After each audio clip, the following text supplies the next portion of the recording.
काल परवा 2 दिवसांमध्ये काँग्रेस शहरचे जिल्हाध्यक्ष पृथ्वीराज पाटील यांनी निवडणुकीनंतर काँग्रेसच्या सर्व पदाधिकाऱ्यांना, सर्व नेत्यांना जिल्ह्यातील स्नेहभोजनाचा कार्यक्रम ठेवला होता।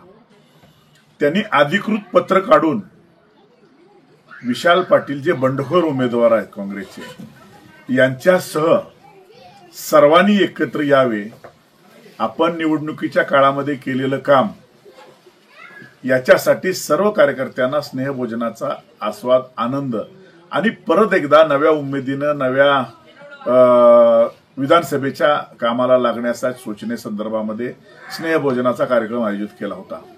खरं तर सुरुवातीपासूनच आम्ही सांगत होतो, महाराष्ट्रामध्ये 48 लोकसभा मतदारसंघापैकी एकमेव सांगली लोकसभा मतदारसंघ असा होता। अमृत नोनी गॅस्ट्रिन, अपचन, ऍसिडिटी, गॅस्ट्रबल ह्यापैकी तुम्हाला कुठलाही गॅस्ट्रिक प्रॉब्लेम झाला, उपाय एकच, अमृत नोनी गॅस्ट्रिन, की ज्याच्यामध्ये काँग्रेसनं पहिल्या दिवशीपासून गद्दारी सुरू केली होती। या बाबतीत सातत्यानं आम्ही सांगत होतो, या बाबतीत आम्ही सातत्यानं वरिष्ठ पातळीवर सूचना करत होतो।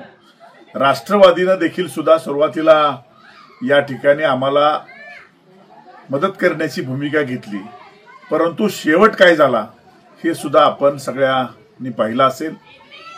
सुरुवातीला जवळजवळ 70% राष्ट्रवादी ही विशाल पाटलांच्या बरोबर, बंडखोरांच्या बरोबर गेली। खरं तर वाद हा काँग्रेस आणि शिवसेनेचा होता।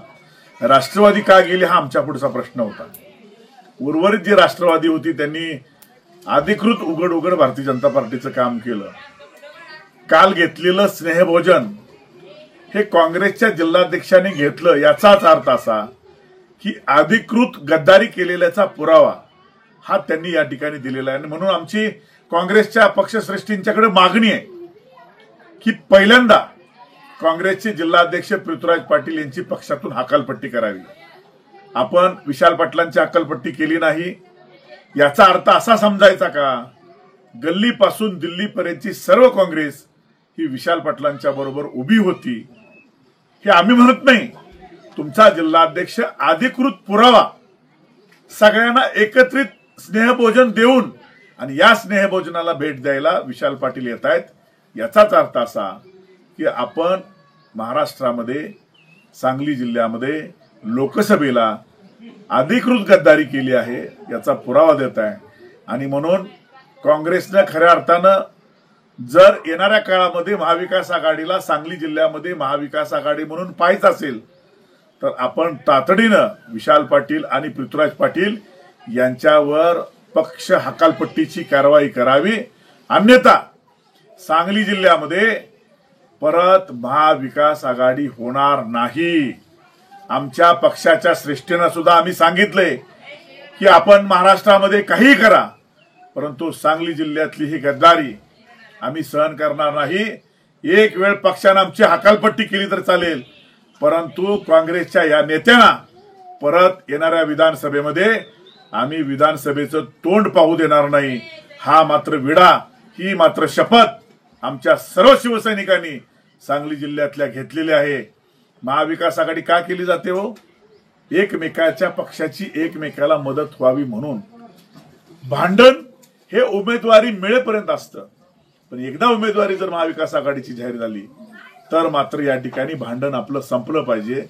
ते भांडण शेवटपर्यंत जिवंत ठेवण्याचं काम एकतर ग्रामीण जिल्हाध्यक्षांनी सांगितलं की तुमचे संजय राऊत, विलासराव जगतापांना जाऊन भेटले, आमचा त्यांचा पारंपरिक वाद आहे।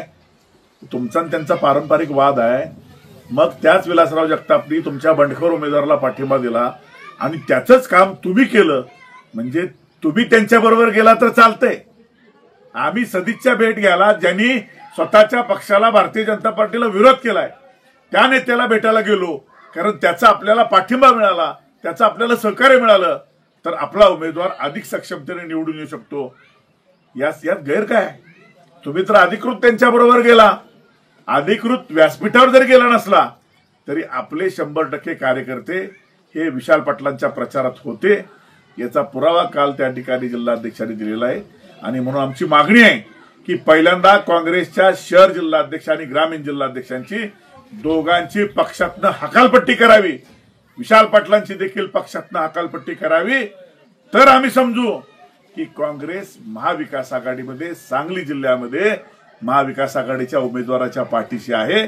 नसेल तर इथून पुढे मात्र शिवसेनेकडून सांगली जिल्ह्यातल्या महाविकास आघाडीमध्ये मदतीची अपेक्षा करू नये, हा आमचा इशारा आहे. येणाऱ्या काळामध्ये मला माहिती आहे सांगली जिल्ह्यामध्ये आमची ताकद किती आहे, मला माहिती आहे. काही बाजार बुनग्याने आम्हाला सांगितलं तुमची लायकी काय, व आम्हाला माहिती आहे आमची लायकी काय आहे.